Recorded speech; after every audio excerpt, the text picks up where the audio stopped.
Practice quiz 6.3 to 6.6. On this first question, they're asking us to identify which one is the correct one. You could waste all your time and typing each one of these into Desmos, but what I recommend is to just look at your graph and find that beginning point. That beginning point right here is the location -3, -1. So now you know your H and your K. And also, you could look at your beginning point and see how much you actually go down, how many levels you actually go down before getting to the next nice coordinate. And for this, let's take a closer look at this graph. So as you could see, it goes down 1 level, 2 level, 3 levels. So that would be an A value of -3. Once again, the A value would be -3 because it went down 1, 2, 3 before it got over to this next nice coordinate. So the A value is -3. So knowing that your A value is -3 and knowing that this is what you want it to look like, right here, I'm going to highlight it because this is what we need to have memorized. Y equals A square root of x minus h inside the root and then plus k on the outside. That's what we need. So now let's just plug it all in and we'll have our equation. Y equals, and sorry about that delay, y equals, the A value is -3. And you have the square root of x minus h, and your h value is -3, plus k on the outside, and plus k, it would be a -1. So of course, change that minus to a plus, and your answer is, as you could see, this is the only one that has that -3 in the front. All the other ones don't. So, and this one also has a +3 and a -1, +3, -1. Yep, here it is. Let's check. Boom. That's the only one that has that green dot. The other ones do not. Okie doke, let's move on. Okay guys, so on this one, same deal. Let's take a look at the graph, identify the A, the H, and the K. That way we could get it in the form of y equals A square root x minus h and plus k on the outside, not on the inside of the root. That's the form that we want. So let's identify the A, the H, and the K, and we'll just plug it in and we'll be able to see which one it is. So here's the graph, and let's identify the most important point, the beginning point. That's -2, +3, and that's technically your H and your K. And then your A value, well, does it go up or does it go down? Obviously it's going up, so the A value must be positive. And how many levels does it go up before it gets to the next nice coordinate? The answer is 1, right? It went up 1 level before it got to that next nice coordinate. Now, if your point would have been up here, it would have gone up 2 levels to get to that point. So that would have been an A value of +2. Or let's say it's going up so far that it gets to 3 levels up, that would be the A value of 3. And that's what we call a vertical stretch. Now this one's definitely not vertically stretched. It just goes up 1 over 1, so the A value is +1. A value is +1. So we know our A, which is +1, our H, and our K. So knowing the A, the H, and the K, all we got to do is plug it in. So we have y equals A value of 1. You could put 1, but that's kind of pointless because you don't need the 1. You could just erase it. And then you have x minus h, which is -2, which changes to a +2, and plus k on the very end on the outside of the root. And there's your answer. This one's unnecessary, so these don't have it. Okay, so where's the +2 on the inside of the root, +3 on the outside? This is it. This is your answer. And of course, that's the only one that has the green dot. The other ones do not. So we are good. Let's move on to the next question. Alrighty, on this question, once again, whenever you see this, any type of square root graph, I would begin with this, all right? Y equals A square root of x minus h, and then on the outside the square root plus k. You need those 3 things. You need your A value, you need your H value, and you need your K value. Once you identify those 3 things from the actual graph, then you'll be able to identify which one it is, which is a lot faster than actually graphing all these on Desmos, which is also an option, I guess. But when we look at our A value, it's not going up. You see, let's actually take a look at this graph. You see the parent graph would start at 0, 0, and then you would go the square root of 1 is 1, so it would go up to here, and then you go square root of 4 is 2, so it would be going off, shooting off in that direction. That's a parent graph. So from this parent graph to this new graph, obviously, instead of opening up and up to the right, it goes down to the left, so it gets reflected over the x-axis. And of course, after it gets reflected over the x-axis, then it gets shifted 1 unit to the left. So let's identify the most important point, that beginning point, -1, 0. That's your h and that's your k. We also know that the a value from here to here, it goes down 1 unit before it gets to the next nice coordinate. So if it's going down instead of up, that must mean that the a value is -1. A value is -1. So we know that the form y equals a value of -1 square root of x minus h, -1, plus k, plus there is no k, 0. So what is our equation? It's y equals negative square root of x plus 1 inside the root, and you don't need a plus 0 on the outside, but this is your answer right here. And of course, if you look for that answer over here, you would identify that it's this one right here. Okay. Once again, let's reiterate what's going on here. It went down 1 instead of up 1 over 1. It went down 1 over 1. So the a value is -1. Okay. A value is -1. That goes right here. And then your most important point, the beginning point, that's the location -1, 0. So your h is -1, your k is 0. The h being -1 goes right in there, which will change to positive. That's why you have a plus in there. The k value out there, plus 0, is unnecessary. That's why you don't see a plus 0 out here. It's unnecessary. So there's your answer. Let's move on. So just like always, I would like you to think of this form. Y equals a square root of x minus h, and then on the outside the plus k. So when you write that form down, you're going to say like, well, I need those 3 things. I need a, I need h, and I need k. And it's pretty simple, because when you look at your beginning point, that's your hk. The beginning point right here is the location 1 over 1, 2, 3, 4, 5, 6. So we have 1, 6. 1, 6. So your h value is 1, your k value is 6. H value is 1, k value is 6. And the a value, it depends from your beginning point. Does it go up and over? How many levels does it go up before getting to the next coordinate, or how many levels does it go down before getting to the next coordinate? Keep in mind that your parent graph has an a value of 1. That's why it goes up 1 over 1. It shoots off in this direction, right? But this one, how many levels does it go down before getting to the next nice coordinate? It's 1 level, 2 levels. So it's actually the a value of -2. Once again, it goes down 1, 2 over 1. So the a value is -2. So we have our a, our h, and our k, and it's as simple as that. These values simply need to get plugged in to y equals, the a value is -2, the square root of x minus h. H happens to be a positive 1. And the k value is on the outside, which happens to be a 6. So when we look for this exact graph, y equals -2 square root of x minus 1 plus 6, this one is almost like it, but it should be a -1. So it's obviously none of these. When we start checking these out, none of these is the correct option. Let's move on. So on this question, it's asking you to select all the true statements about this one right here. A good idea might be to graph it on Desmos or to do a quick sketch of it, right? A quick sketch is as simple as this. Your HK is +3, +1. So 1, 2, 3, 1. That'd be right here. And it is a positive A value, so it must be shooting up and to the right forever.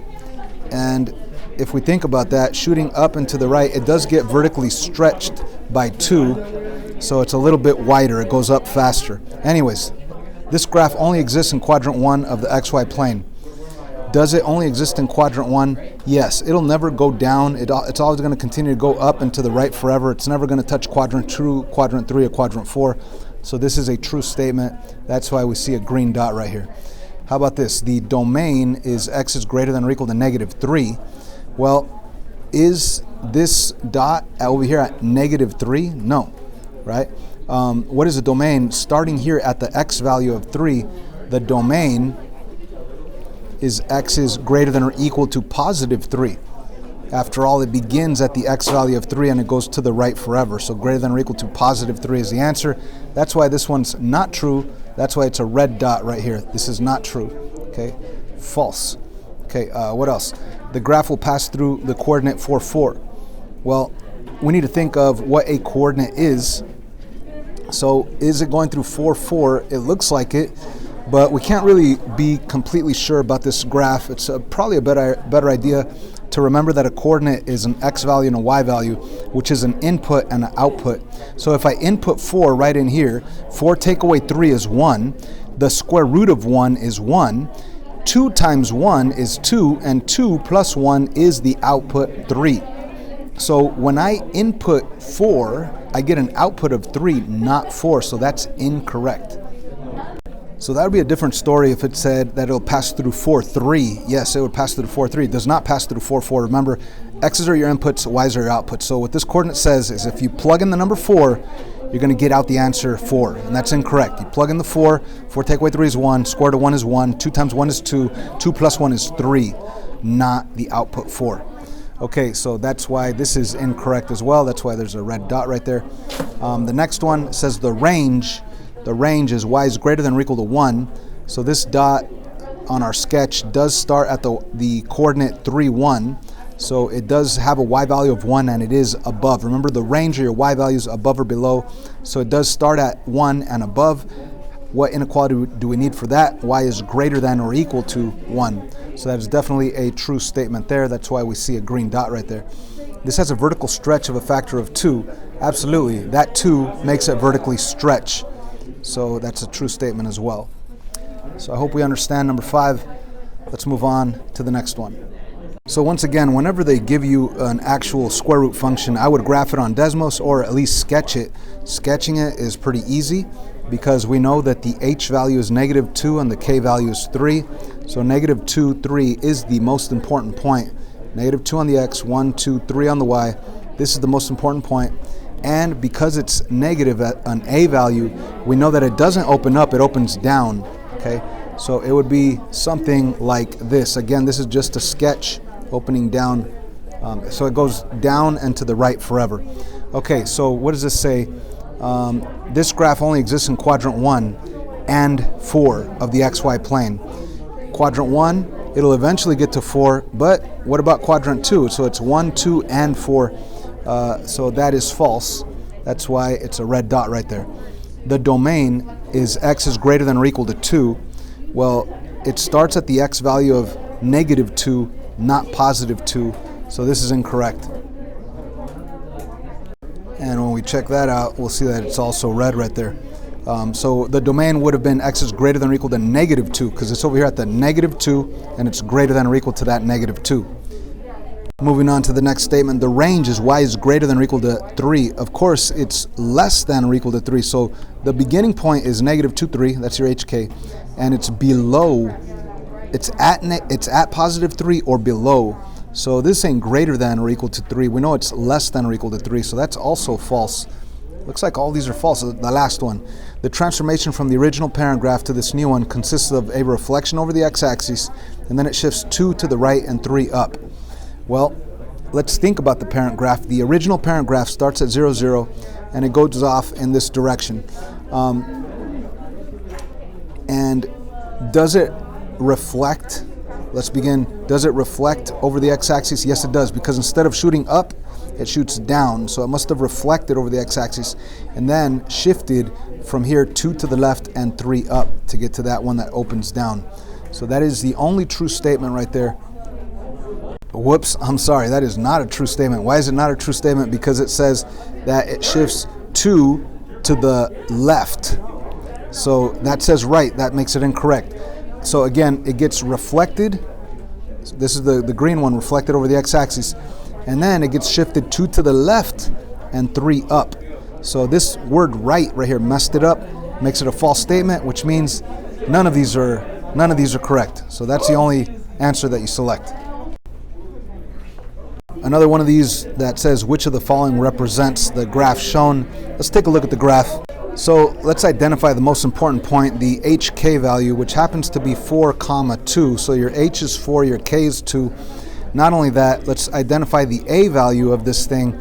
From this beginning point, does it go up or does it go down? Obviously it's going up, and it's going up one level before it gets to the next nice coordinate. So the a value is positive 1, okay? And the form that we want is y equals a square root of x minus h, and on the outside the square root plus k. Now the thing is, the equal sign would just produce this graph, but we know it's shaded below, and it is a solid line. I hope you guys could see that it's a solid line. So the equal sign does produce that solid line, but the shade below means that it has to be a less than or equal to. If you just put less than, it's going to be a dotted graph and then shaded below, but it has to be a less than or equal to. So we're going to have y is less than or equal to the a value of 1, which is kind of unnecessary, you don't need to write it, x minus h, the h is 4, plus k plus 2. So here's your inequality. That is what you want to select. So as you can see, this first one right here is the answer. Yes, it doesn't have the a value of 1 because it's unnecessary. If you have the a value of 1, you don't need to write it. So this first one is the correct answer. The rest are incorrect. Okay? Moving on. So on this one, once again, we want to begin by identifying the form that we want. We want y, we want the a, we want the square root of x minus h plus k on the outside. So that's the form that we want. And of course, usually we have an equal sign, but because we have a shaded area, we see that it's shaded below, we see that it is dotted, so this must mean that it's a less than symbol right here. So we need a less than symbol. So right off the bat, I could eliminate anything that's not the y is less than. This one's not it. This one's not it. That's definitely not it. That's messed up. Actually, that's a typo. I'll have to fix that later. So the question is, could we identify the a, the h, and the k? Well, that beginning point is the most important point, the hk. And I don't know if you could see it from here, but that coordinate is 0, 2. So the h is 0, the k is 2. So what we have here, inside the root, we have x minus 0, and then outside the root, we have a plus 2, okay? Actually, plus 2, there you go. And the a value, it's not going up and over, it's actually going down and over. And from the beginning point to the next nice coordinate, it's only down one level, which means that your a value must be -1. If it were going up one level, that'd be a value of +1. Let's say we're going down 2 levels down to here. It goes down to here. That'd be 2 levels. That'd be an a value of -2. Right here we have an a value of -1. So the a value is -1. Okay. So what do we have here? We have y is less than -1, or you could just put a negative sign. And you know what? This square root of x minus 0, it's kind of unnecessary. It's better to just write it like this with the plus 2 on the outside. There's your answer, which is this one right here. Y is less than -square root of x plus 2. Green dot. All the other ones, incorrect. Number 9, select all the following true statements. The fourth root of x to the third power is really the fourth root. Remember, this requires you to know those notes that your root to whatever base to whatever power is really the base with the exponent power over root, with the exponent being a fraction with the power up on top over root. Okay, so the fourth root of x to the third power. Let's write that down. The fourth root of x to the third power. Okay, we know that the power is 3, so that should go up here, the 3 up here, and the 4 is the root, so that should be down there, and the x is the base. So x to the 3/4 power is the answer. X to the 3/4 power is the answer. And that's what it says here, is really x to the 3/4 power. So this is absolutely true. Okay, now for the next one, it says the square root of x to the 64th. Let me make some space here. The square root of x to the 64th. Now don't confuse that with the square root of 64. It's not the square root of 64. It's the square root of x to the 64th power. Remember this, that a square root is really the power of 1/2. So what did we have in here? We had an x to the 64th. We still have an x to the 64th, but instead of a square root, I wrote it as the power of 1/2. So what we have now is a power to a power, which you have to multiply. And 64 times half, it's really like saying 64 divided by 2. And 64 divided by 2 is x to the 32nd power. That obviously does not say x to the 32nd. That's incorrect. That's why this one is red. Moving on, the square root of x to the 7th. Once again, on this next one, it requires the same knowledge that the square root is really the power of 1/2. And we know that when you have a square root, it's the power of 1/2. So you technically want this to be divisible by 2. That's why this one worked out beautifully, because 64 divided by 2 is 32. So right here, this is not divisible by 2. So I'm going to first start by rewriting this guy over here, the square root of x to the 7th. Now I would like this power, 7, to be divisible by 2. So what I'm going to do is rewrite it with multiplication. Instead of x to the 7th, I'm going to write x to the 6th times 1 more x. And then I'm going to split the root to each of those. And now I could actually divide this 6 by 2, because the square root is really the power of 1/2.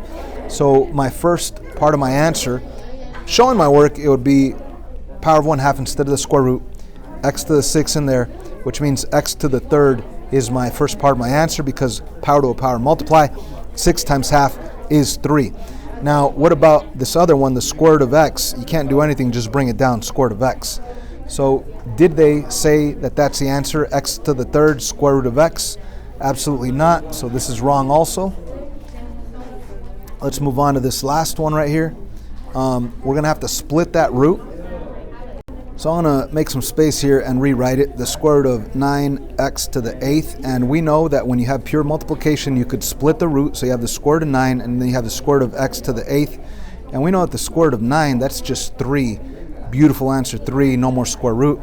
And we know that this is divisible by 2. So I already know my answer is going to be x to the 4th, because 8 divided by 2 is 4. But to show my work, the square root becomes the power of 1/2. And of course, on the inside of that square root, you have x to the 8th, and a power to a power you multiply. That's how you get x to the 4th right there. And there's your answer, 3x to the 4th. As you can see, that's the answer that they give us. So this is a true statement also. So only these two are the correct answers. Let's move on. So on this one, once again, whenever you're simplifying and there's pure multiplication on the inside of the root, you could split the root to each of the terms. So I'm going to take the square root and put it on the 25, put it on the x to the 4th, put it on the y to the 8th, and put it on the z. And we must remember that the square root is really the power of 1/2. So we want something divisible by 2 on the inside as powers, and they are. So I already know this is going to be an x squared. I already know this is going to be an y to the 4th, and I already know this one can't be done, so you're just going to bring that down as an answer. So I already know my answer is 5 x to the 2nd, y to the 4th, square root of z, right? 5 x to the 2nd, y to the 4th, square root of z. There's my answer. Okay, but let's really explain this. Let me show my work instead of just telling you the answer there. We all know, we should know, that the square root of 25 is 5. So you have an answer of 5 so far. And we also know that a square root is the power of 1/2. So you have the x to the 4th right in there. And we all should know that a power to a power multiply. 4 times half is 2. So you will get x to the 2nd power right there. So far we got 5 x to the 2nd. Same concept here. The square root is the power of 1/2. You have y to the 8th. Power to a power multiply, and of course 8 times half is 4, so you get y to the 4th, and the square root of z, you can't do it, just bring it down, square root of z. Here's your final answer, 5x to the 2nd, y to the 4th, square root of z. Let's move on. Like always on this one, if they're asking you to simplify the root, split the root. So you got this root, but put it on the 6, and then put it on the x to the 16th, okay? Which one of these could we do? This is not a perfect square number. I can't break it down with multiplication to get a perfect square number, right? The only thing I could break down 6 to is the 2 times 3. Neither of those are perfect square numbers, so there's nothing that we could do with this one. But over here, we should remember that the square root is really the power of 1/2. So this square root is really the power of 1/2. And on the inside of the root, we have x to the 16th, and a power to a power, we multiply. 16 times half is 8. So my answer is x to the 8th. No more square root. So this guy is part of our answer, the square root of 6, and the nice beautiful answer, x to the 8th, is also part of my answer. Let's just put it in order. Put that x to the 8th in front. X to the 8th, square root of 6 is the answer. X to the 8th, square root of 6 is the answer right there. X to the 8th, square root of 6. That's all there is to it. All these other ones are obviously incorrect. Let's move on.